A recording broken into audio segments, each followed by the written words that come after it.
apologise that I pay the price if perhaps you've fallen asleep. I'd like to put the lights down because what I've done is try to put this into a fairly visual discussion and talk. I know it says brown bag, and I know a brown bag is normally one where we can engage in discussion, and I hope we can. But I wanted to illustrate this talk, and this is the very first time I've presented on this topic. Walter kindly asked me if I wanted to present early on in the year, and because I've been away for a year and on leave from the university, I felt this was a good way to re-engage with the university and talk a little bit about my work. Let me just say I had the opportunity to go to first Germany, so if I end up talking about German stuff, please, I can't help do that sometimes. But then, after the holiday period, we went to live in Australia, went to live in Melbourne, Australia. Now, being British and being of the age when we opened up an atlas when we were in elementary school, the map was predominantly red. If you understand that, that has nothing to do with communism whatsoever. Walter fully understands, but it means that the map was red because they were the colonies. And in many cases, we were taught more about the colonies than almost anything else. We were taught about Canada. We were taught about places like South Africa and Rhodesia. And we were really taught about Australia. So there was I going to live in Melbourne, Australia, and I thought I understood this place. Well, I was way mistaken. This is a very interesting, very challenging place to really understand. And I really didn't understand its history, and I'm barely understanding how it operates today. Most of us probably don't know that they kicked out their Prime Minister a day ago, Mr. Abbott, and replaced him with a new guy whose name is just going straight out of my head for some reason. Malcolm somebody. But I'll get to that. This is called The Lucky Nation. There's a famous book that defines Australia as a lucky nation, and to some extent it is a country with an enormously engaging culture, an enormously engaging environment in many parts where you live, and yet it's a country that is also deeply divided because of its history. Perhaps this troubling image of an Aborigine taken from the Ian Potter Museum in Melbourne is a good way to start. It's a country full of contradiction, and contradiction is, I think, the theme of my presentation today. This is the very first one I've done, and it might get a little bit nerdy towards the end, and if it does, and I see people leaving, you know, I'll shut it down and we can have a more general discussion. Nerdy because I went there. I went to Melbourne particularly because it has a tremendous history of planning its metropolitan space. It dates back actually to 1929, but my interest was in a series of planning studies that started in 1954 and ended, doesn't end, it never ends, does it? Planning never ends, it always goes on. And we're still deeply involved with it with Plan Melbourne of 2014. Melbourne is also a city that has attracted a lot of scholars in the urban field.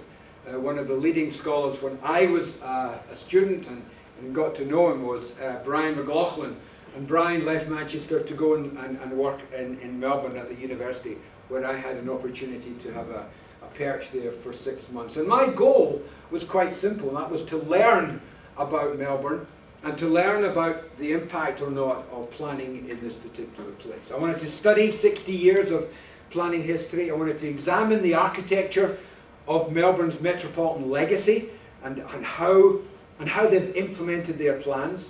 And then thirdly, if I could, naively perhaps, measure the effectiveness of a planning system in this particular place. So in order to do this, I need to start a little bit with some background. And I thought I might have a few students in the room, and I was going to make sure that they understood this famous diagram that was recently released by the United Nations. And this is the date, 2010. 3.5 billion people. The argument is, or at least the story is, that suddenly the globe became urban rather than rural. And that around 2010, the proportion of the population living in settlements, living in urban settlements, which is a slippery term to say the least, moved from below 50 to 50% and more, with a trajectory that the country will become increasingly urban. That actually is being challenged in the literature at present. There's a number of studies that are being undertaken, not least by folks in Harvard in the US, that is challenging this idea that it is an urban world, but we'll leave that. And this is a very special place when we're talking about urbanization, because this massive country is highly urbanized. Does anybody know the urbanization of the United States of America, which also, by the way, is actually very high over recent years? It's 81%. Australia is 89%. I mean, if you talk about Hong Kong or Singapore or even the Netherlands, you know, you're way up there at 95, 99, 100%. But in countries like this, this is a highly urbanized country with everybody living around the edges. The country is interesting because the country was actually not a country until really the 20th century. These individual states, Western Australia, Southern, Northern, Queensland, New South Wales, Victoria and Tasmania, were actually separate colonies of the United Kingdom, which is why they've gone in different directions. Some we all know, or we think we know, about the convicts that left the courts of England, were put on these hulking boats and taken over to Australia to land in Botany Bay, south of Sydney. Well, it was only to New South Wales. It was only to New South Wales because the other emerging colonies, particularly Victoria, didn't allow convicts to come in, and that was something I didn't truly understand. Each of these colonies, or now states, has what they call capital cities. Perth for Western Australia, Darwin, Brisbane for Queensland, Sydney for New South Wales, the ACT, the Australian Capital Territories of Canberra, Melbourne for Victoria, Adelaide for South Australia, and Hobart for Tasmania. Now I mentioned this, and I'll come back to it in a minute. You can see I'm practicing here. It's the first time I've done this. This is a nice, simple description of Australia. Huge country. It takes about 7 hours to fly directly across from Perth to Brisbane to Perth. Most of it is dedicated to resource exploitation in terms of its economy. Manufacturing is in this small area down here. The knowledge economy is growing out of Sydney, Canberra, and over into Melbourne. Everything else is really the bush, the scrub, but also very, very valuable minerals.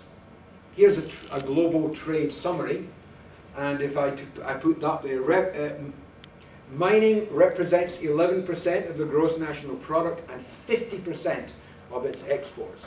Australia is, in effect, now being driven by the price of iron ore, because iron ore is dug out of these mines all across Western Australia and in the Northern Territories, put on ships, and it basically goes to one country, and it goes to China. On the other side of the nation, down here in Sydney and Melbourne, and Adelaide and Hobart, the other Chinese impact is incredibly obvious. The impact of capital coming in, looking for safe havens from China, the students coming in, we'll talk about that later, and the residents coming in. They can buy their way into the country as they can here in the US, and they are doing it in their hundreds of thousands. These are the capital cities. I listed them before, and I'll just highlight Melbourne. The metropolitan area is a population of 4.3 in 2012, slightly increased already, with a trajectory of going to 8.5 million. These are major cities in the Southern Hemisphere. In fact, some of the largest cities in the Southern Hemisphere are to be found in Australia. And you can see that the urbanization in the country as a whole is remarkable. Also, it is important to understand that the capital cities represent the overwhelming majority of the state's population, just to re-emphasize the fact that this is such an urbanized country. So understanding the cities and planning them is a very important part of the way in which the states operate. My focus is the state of Victoria. Here it is here. Melbourne is on the south, and just to make sure you understand the geography, this is the Bass Strait. Tasmania is here, and from here south you are not far away from Antarctica, and you can tell it because when that wind changes, you think you're in Australia, you know, Bondi Beach and swimming and all the rest of it, and the sun permanently shining. I can tell you, even in the summer, when that wind turns round, it becomes extremely cold, very, very quickly. And winter was arriving as we made our way out. And that's another characteristic of a sort of a biased view that I had of this place. Suddenly, when you go into the bush, you forget that it gets extremely cold at night. I mean, freezing cold at night, even in the middle of the summer. So Melbourne represents 75% of the state's population. There are a number of smaller places, Ballarat and Bendigo, that are important. Let's see a question, why are Ballarat and Bendigo important? They were the richest places on the planet in 1855, 1856, 1857. They discovered gold. And gold is the reason Australia is as it is today. They discovered gold across these different rock formations in this area here between Bendigo and Ballarat.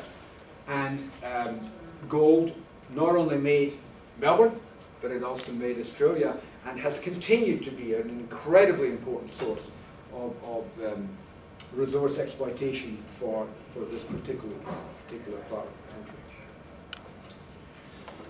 Now, Melbourne is an interesting and awkward place to understand. There's roughly the metropolitan region. Not always does it include that rural area. The grey area is what we call the growth zone, and I'll talk to that in a minute.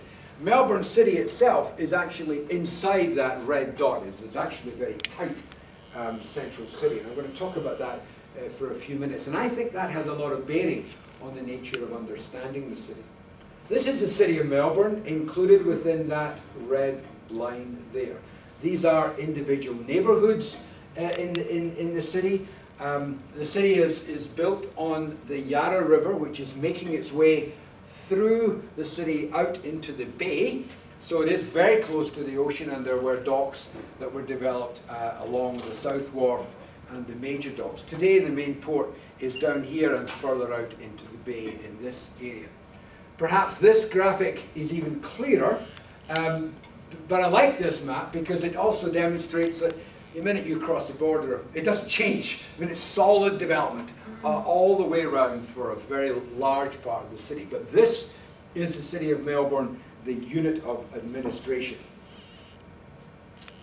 I draw your attention to the area immediately under the word Melbourne, which is the grid, the original heart of the city. It was laid out in 1838 and named after the surveyor of the day, Mr. Hoddle. And there it is, 1955. Very clearly, this is the Hoddle grid in this area here. This is the Yarra River, which is actually at this point going in an east-west direction. What also jumps out, as almost all established cities in the mid-20th century had, were the railway systems. Competing railway systems, again, very obvious. One system that's going I've got to get this right, easterly direction, and one going in a westerly direction, feeding different parts of the suburbs. If those who are really interested in elements of Melbourne, that there is Victoria Market, one of the most famous urban markets on the globe, and one that a lot of people at Eastern Market here in Detroit would seek to emulate. I draw your attention to this area here. This was the South Wharf, the south bank of the Yarra. You can see it's a mixture of industrial, railway, storage, warehousing. It was a fairly nondescript part of the city. 60 years later, it is, according to the renowned Economist magazine, the most livable city on the globe. 4 years in a row. This is not some fly in the night, we managed to fix the statistics. This is something which is embedded in the way in which they consider, this is the City of Melbourne considers where it's going. You can see the railways still exist. This is Southern Cross railway station being rebuilt. It's actually just a facade for massive retailing. Huge amount of discount retailing under this building here. This is the Flinders railway station, which is not quite been renovated for reasons I won't go into today. The Yarra itself, but the development on the south bank has been remarkable, and here's the office development in the period from 1980 to today. A remarkable change. Another way of showing how this city has changed. There's 1982. Each red dot represents 5 dwellings, and that could be in one building, of course, or it could be a cluster. There's a small amount on the south bank, but a little bit over here. This is 1982. This is the Hoddle grid. There's the Docklands, one railway going there, another railway going there. 2010. 2010. 30,000 dwellings. These are dwelling units, they're not individuals. So this is a way in which this city has turned itself from being dead at 5 o'clock. The Melburnians talk about the 5 o'clock swill. Basically, they had very strict licensing laws, so the men who were at work downtown in these blocks would repair to the bar at 5 o'clock, quickly drink 3 pints or 4 pints of cheap beer, and then get on the trains and go home. The place was dead. And that's what it is today. It's a livable place, it's a working place, it's a tourist place. It's a remarkable change. Here's a few numbers just to keep you happy. About 100,000, roughly. 38% of those living in the city are students. Projected growth is significant to almost 200,000.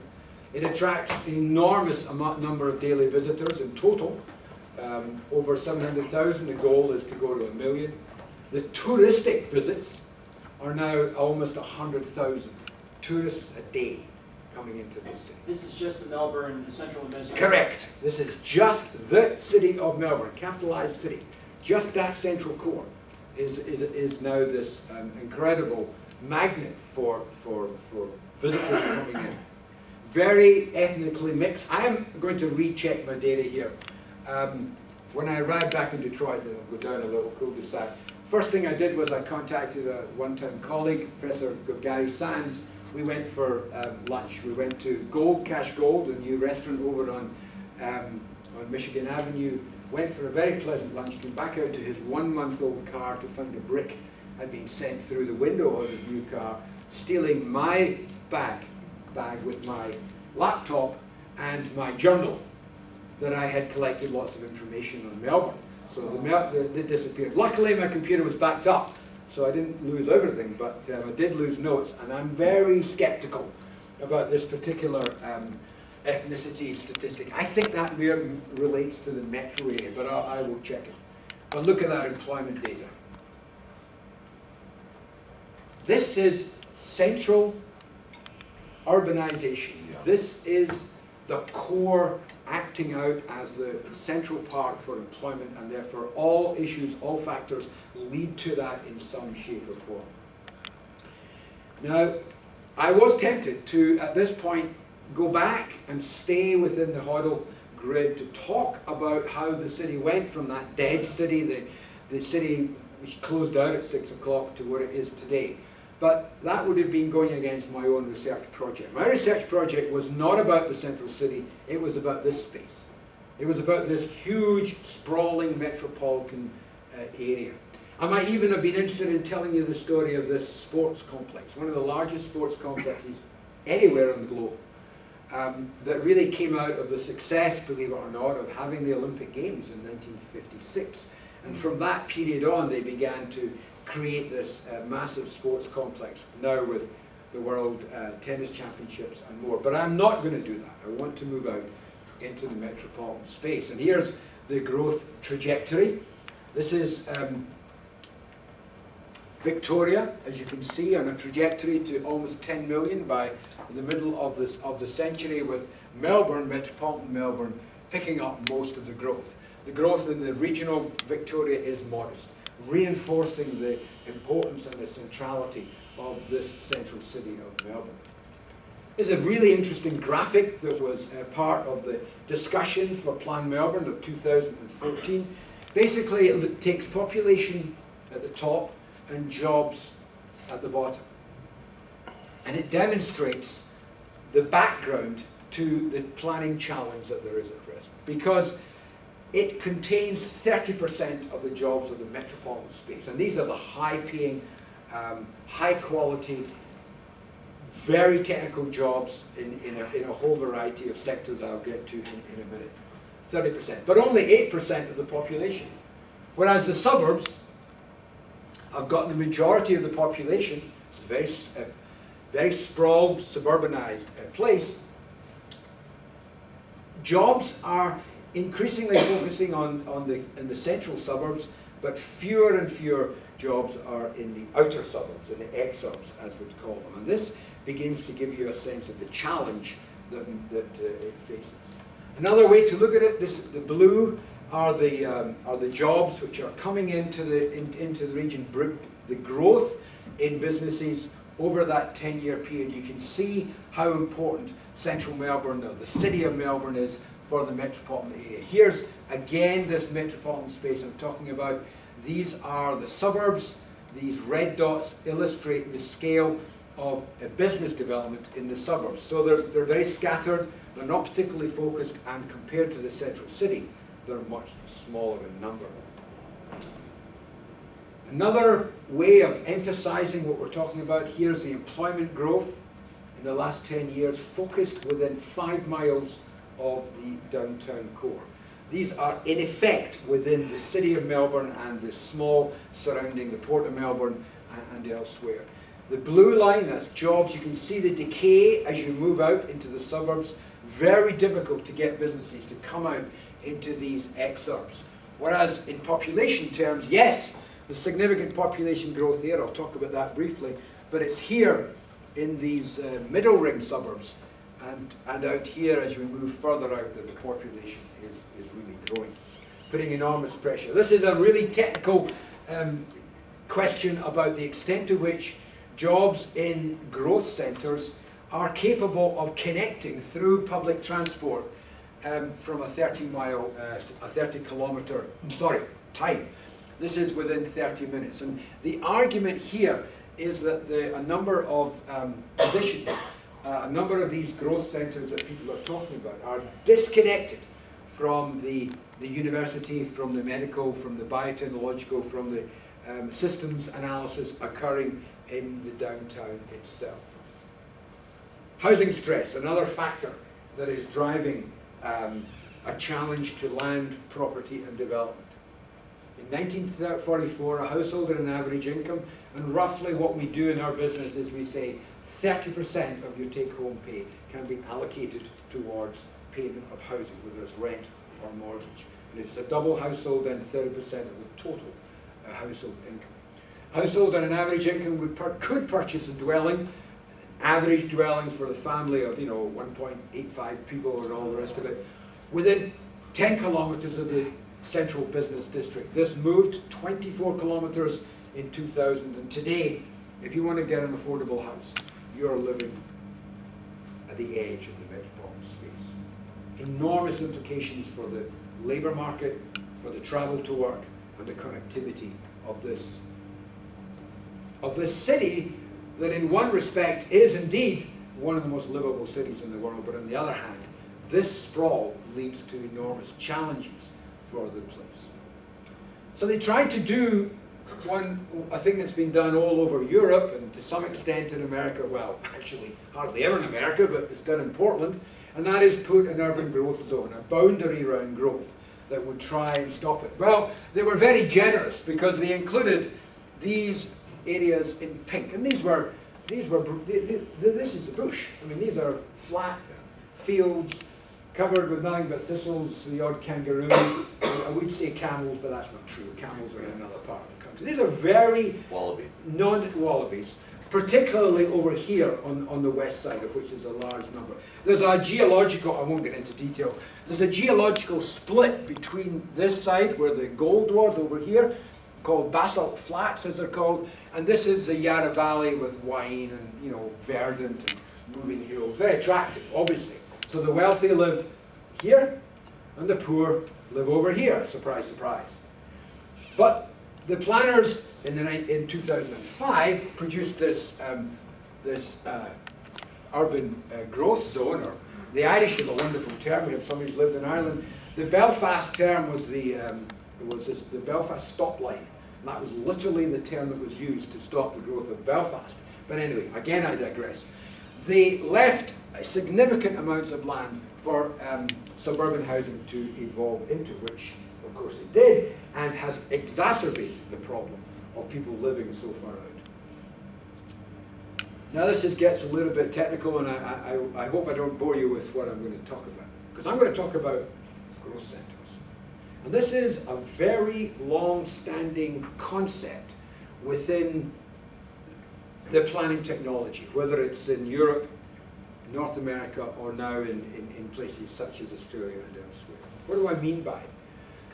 I mean that policy prescription to try and deal with the challenges I've just talked about is to find alternative growth areas, to find ways that public policy, and that could be in a variety of different ways, could be used to attract and hold and sustain development that would reduce pressure on the centre or reduce pressure on the periphery, or both. And in Melbourne, and in Australia in particular, they've tried to do just that. Identify growth centres that would in turn keep the heat down in the central city, jobs and housing, and also prevent exurban residential development. You can't read this, and I won't bore you with it. But what I did was I went to each of the major planning documents from 1954 to 2014 and fell asleep reading page after page after page after page about these growth centres. And they vary in terms. Where's the word? District business centres, growth corridors, district centres, activity centres, central activity districts, and then the most up-to-date, believe it or not, they call them national employment clusters, metropolitan activity centres, and growth areas. This is a regular lexicon that comes through the planning technology of the past almost exactly 60 years. Here's a little bit about the plan, and I won't bore you with too much detail, but each of these big circles are the growth centres that I'm referring to. And as you can see, they tend to be in the inner suburbs. It includes development in the central city, and we'll talk about that in a minute, but it also includes a number of these other areas, in many cases connected directly with universities.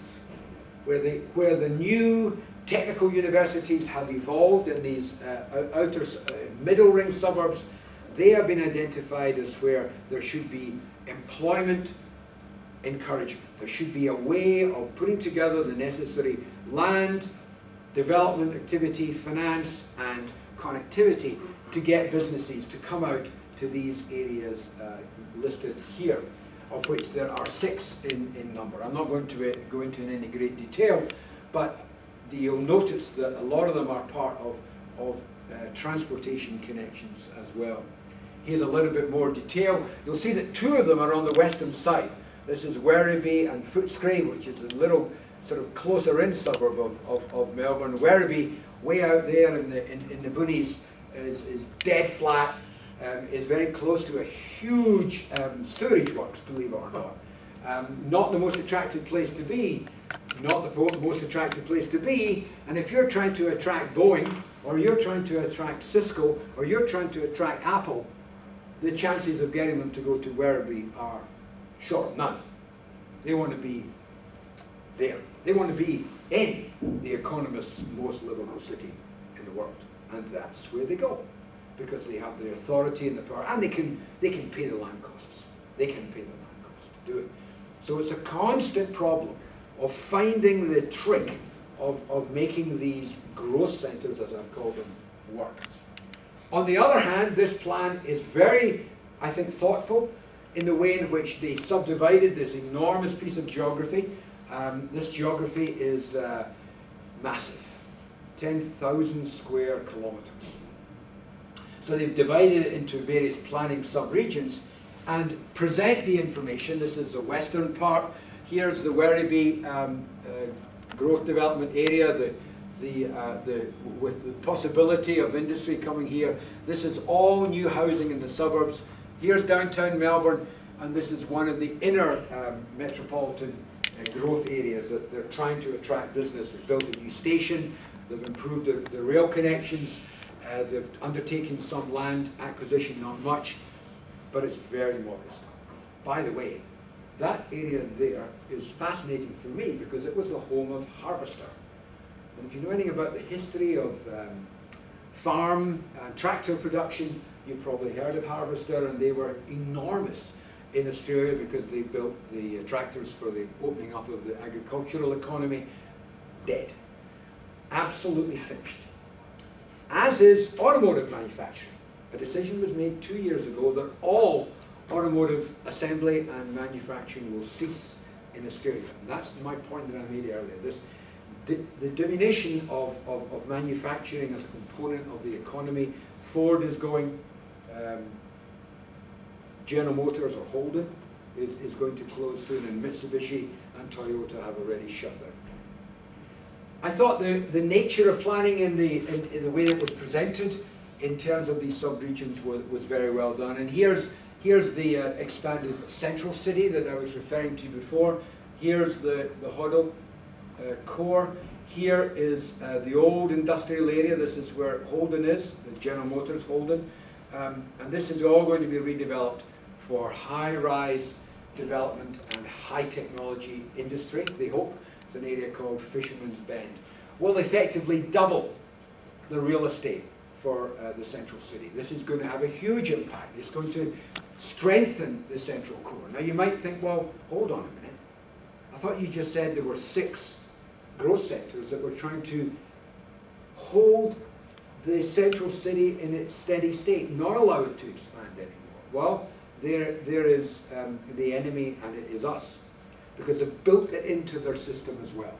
At the same time as they want to get the growth centres going, they are encouraging and allowing this to happen to improve the Docklands, which is already a very fast-growing area, and then build more business development in City North. The university sits right there. That's Melbourne University. Another idea, which was pretty interesting when the plan first came out, was a 20-minute neighbourhood. The idea being that in Melbourne, because of its density, there's a possibility that you could get living and working and playing and shopping and education all within a 20-minute area using public transport. One of the criticisms of the plan when it was published in 2014 was that they diluted this idea of the 20-minute neighbourhood. They included the 20-minute neighbourhood 20 minutes by car, which of course blows apart the whole idea of this being a walkable, public transit focused neighbourhood. So a lot of people were really, really upset about that, and that is why the 2014 Plan Melbourne, didn't get a good acceptance by the neighbourhood.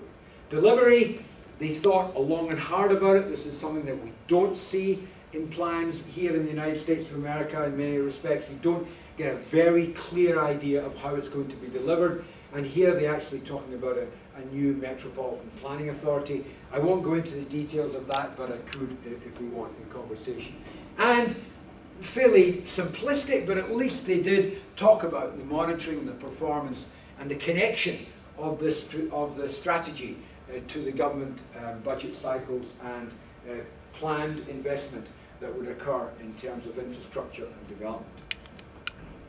So what were the responses and what are my reactions to this plan? I would say the plan, in many respects, gave a wonderful explanation of what the condition of Melbourne is, but in terms of targets, in terms of direction, it was lacking in terms of population for particular areas. Employment was, they talked about the new economy, the the cultural class, the Floridian arguments, which are very well known, but very rarely were they specific either by target or geography. It was rather vague, and housing targets were similarly connected. Housing was, despite what I've just said, was terribly biased towards development in the CBD, the high-rise development in this Fisherman's Bend and elsewhere in the very close to the heart of the city, or some further suburban growth in what they call growth areas, out towards the edge. And many people were rightly critical, as I am, that on the one hand they're asking for concentration, but in reality they're offering yet more low-density development, which is going to make commuting and travel to work and movement across the metropolitan area even harder. They talked a lot about these national employment clusters and how this is going to be the way for the future, and we're going to get Cisco to arrive and give us 5,000 jobs tomorrow. But they never talked about how. They never actually talked about land acquisition. They never talked about funding. They didn't talk about labor training. It was very vague in what they were going to do. So I would argue there was short-term incentives for the growth sectors. Perhaps the most political element, and again I could spend a lot of time in conversation with you about a challenge that we have here in Detroit. And that is that you've got between the central core and the outer suburbs very well established middle to upper middle class and high class conservative high quality suburbs. It takes up an enormous amount of the geography of Melbourne. They are tree lined, they are single family homes, they have the most amazing private schools, the grammar school system, they have the sports facilities, and sports clubs are very important in Australia, and they don't want densification. They don't want high-rise development. They don't want industry. They want the status quo, which is very similar to that growth crescent that we have around Detroit. We're getting even the smallest change in land use zoning is extremely difficult. So there was very weak support in the plan for intensification of middle ring suburbs. As I said before, the concept of the 20-minute neighbourhood was diluted to almost meaningless terms. And what really upset people was there was strong support for highway construction, continued highway construction at the expense of an improved transit system. This could also take us down another rabbit hole. By value capture, basically they're arguing, as we do, that we can find a tax increment by development. If you can allow development to come in, you will see the tax increment increase, and that is the value capture, which can then be used for improving other materials and infrastructure in the area. They call it value capture. Here we call it the tax increment, and many people, as I would argue, that it is exaggerated, because taxes, as we know, are not a significant proportion of a business balance sheet, and very often they hire the lawyers amongst us to make sure that tax remains a relatively small proportion of the balance sheet. The plan itself was devoid entirely of public sector financial commitment. Are you surprised? This was prepared by, quote, the Liberal or the coalition government in the state of Victoria, a fairly right-of-centre organisation at the time, and they were not going to commit to further spending because it might increase taxes. They were kicked out when I arrived in December of 2014. Coming in 15, there was a new Labour administration that was beginning to make moves about changing some of these criticisms. Particularly, they stopped the East-West Link, which was a new road, and they began to talk about possible financial commitments for the future. And the MPA, the Metropolitan Planning Authority, it had a pretty much ill-defined role, and again, when I interviewed people there, the notion of how these growth centres was going to work, that was what I focused on. I asked them questions about that. They didn't have a clear idea of how they were going to work. So to finish, a couple of images of the inner suburb. This is about, not far from downtown, which is down here, but it's not in the city of Melbourne. It's across the border. It's in Brunswick. a somewhat equivalent, I guess you might say, Ferndale in 10 years. I mean, it's middle class, it's got high land values, but it's gone through that blue-collar period, and that's what it looks like. Now, you'll notice that it's got its tram rail, so it's got good transit coming in, but the buildings are very modest, they're elderly, but it has bones that could be valuable. And what a lot of people, both from the planning world, the development world, and the architectural world, is wanting is that. Increasing density or intensification, as they call it, that would allow lots more people to live and potentially work in this particular area. That's the goal. But there's a lot of hostility, a lot of people saying that we don't want this, there's too many. And of course that has an undertone of the question about immigration, the undertone of outsiders, an undertone of racism, which is endemic in the country, as bad there as it is here. So there's a challenge there that they know where they want to go, but getting there is extremely difficult.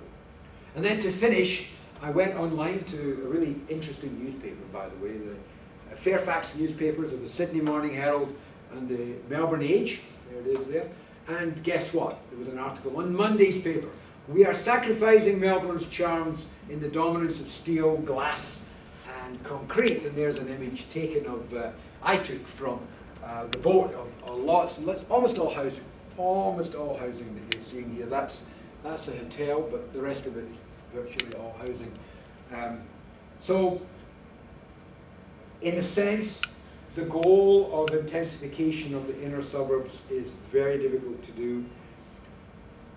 The attempt to keep a cap on what's occurring in the central city is extremely difficult when the money is pouring in and the development permits are easy to get, relatively easy to get. And at the same time, suburbanization continues as the developers build on the flat sites out on the edge. Melbourne at night, looking west, it really is one of the great places to live. But when you look beyond the delights of the downtown, you do realize that they face deep challenges that in the long run might be very difficult to overcome.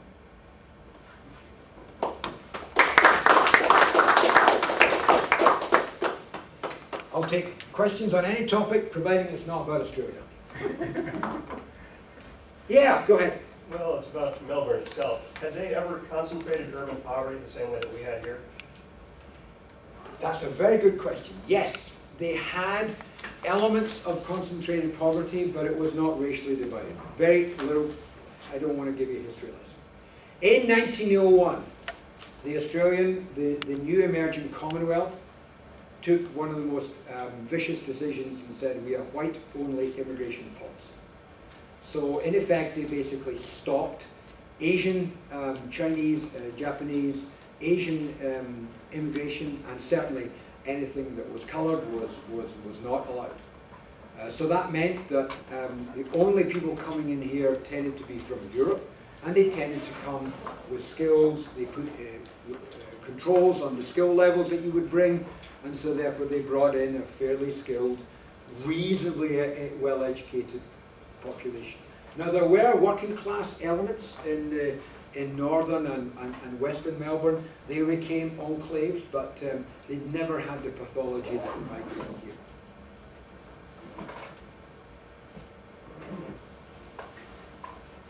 You said that there was a decision to get out of the car manufacturing business. Yep. Was that just that happened before it decided in GM, or did the government decide? I don't have the numbers, I can get them for you, but the level of subsidy coming from the federal government, the Commonwealth government from Canberra was enormous. Something like a third of the manufacturing cost of building one car was being covered by subsidies from the taxpayer. I mean, historically. Yeah, up through the 1990s and into the 2000s. And a decision was made by, there were various attempts to reduce the subsidies, but the unions, which are quite strong, argued against it until about 2 years ago when the subsidies were effectively cut, or were going to be cut. And each of the major manufacturers, Mitsubishi led the way, and then Ford, GM, and Toyota fell in line and said, that's the end. will import everything. Because without a subsidy, it just didn't make Yeah, any without sense. subsidy, they couldn't do it. They just couldn't do it. Hey, Mark. What will be the employment consequences? I've actually been talking with people at Australian Catholic University in Melbourne about, and they're actually coming here this fall to study the reinvention of Detroit because they're afraid about losing upwards of something like 60,000 jobs. And fearful that the Detroit of the last half century, they want to get to Detroit's reinvention without the, yes. I'll be cautious in my answer, but I think their numbers are to some extent inflated. The actual numbers employed in automobile assembly is actually quite limited. There are only 3 plants left: Holden, Ford, and General Motors and Toyota. Each of them, I had the numbers in my journal. They were around 1,700 per plant. So in total, you probably had direct employment of less than 10,000. So everything above 10,000 is induced employment. All the supplier services and the like. Most of the parts came from outside. There was an engine plant for Holden. You can still buy a Holden car here in America, believe it or not, called the GTO. You might have heard of that. But that's going to come to an end. So I did explore this, Mark. I went to some of the plants. I looked around. I actually spoke to people. I spoke to some real estate developers who were licking their chops. They were saying, great, give us the land, because we can turn these sites into more housing development, more office parks, and get away from heavy engineering. On the other hand, a strong labour, a fairly well-established union base in Australia, and they were concerned about this, but they didn't have much political support either at the Commonwealth or at the state governments, where it's quite a new labour. Now, if they follow what's happened in England, you never know. But at present, it's a new labour, so therefore they're fairly pro-market.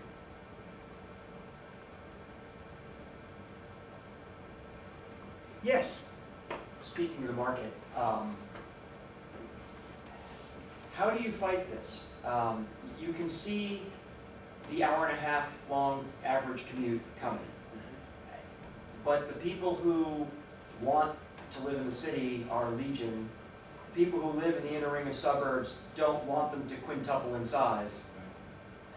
So it seems to me it would be extraordinarily difficult to resist that temptation to build the east-west crossroad and make possible what 80% of the people who vote are going to demand happen, which is more development downtown, minimal development in the inner ring, and everyone else has to make do.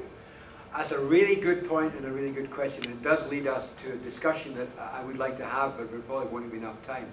So what they've done in Melbourne is basically said, okay, let's see what the market will provide. So what the market is providing are the architecture uses of soaring towers. I mean, it's hard to give you a sense of how much is in the pipeline, but by my count, there were 140 high-rise developments in the pipeline. Everywhere you went, they were obtaining land. To come back to the car question, Toyota had a major dealership just south of Melbourne University, where they did, preparation for car sales, some after preparation work, and all the rest of it. They were going to close that, move out to the suburbs, and of course this gave you another huge site for more of these skinny towers, as they call them. So the policymakers, I think, were saying, let's see what the market will provide. They didn't put a minimum on the size of these units, unlike Sydney, where the minimum's around, in American parlance, 500 square feet. Melbourne didn't put a minimum. So now you're getting extremely small units, 350, 400 square feet for a residential unit. That is really small, in order to provide housing that is, quote, affordable, unquote. What a lot of people from the policy world, from the academic world, and some in government were arguing was for some form of inclusive zoning. And inclusive zoning is where you provide a developer the land and permits to build at a certain height in return for a proportion of the unit being, quote, affordable housing. And that's a model that Sydney has looked at, Melbourne has not. Brisbane sort of played with it, but decided to throw it away. It's happening here in America. That's what you have in places like Portland, for example. You have in inclusive zoning.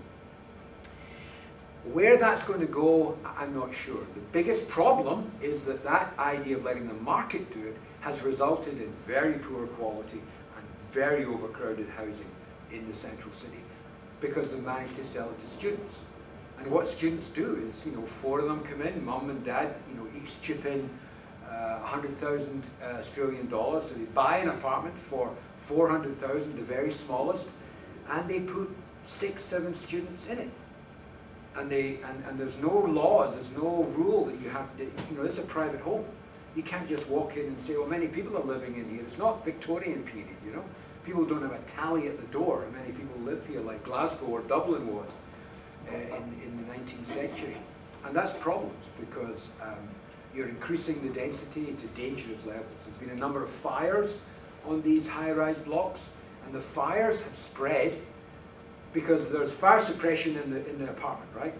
The materials have all got 2 hours of delay before it starts to really melt, but not on the balconies. And these students were storing their clothes and their papers and their sofas and chairs on the balconies, so the flames just bumped up through. This is sort of the very fine grain of the problems of high-density development, something we've forgotten about. But that's what we went through in the 19th century when we had all these horrific fires. And there's worry about that in downtown Melbourne as well. So, to come back to your very, very valid point, it's very difficult to see how to make the city continue to work. They can't build freeways across the city, which they've already done. Some are privatized, by the way. You pay extra, you have a transponder in your car. You go one route, you don't pay, you take the other route, which is quieter. And as you're driving along, it goes ping, and you know that your credit card has just been dinged for $7 to come in. Parking rates in the downtown are sort of New York level, horrendous, I parked for 1 hour, less than an hour, at the Crown Casino. I wasn't in the casino, so I didn't get my card pressed, and I paid $22 for 45 minutes, 22 Australian dollars. So, parking is horrifically expensive. Thankfully, I really enjoyed your talk. okay. Thankfully, they've got a subway, a tram system, the best in the world. What time is it? 1:30. All right.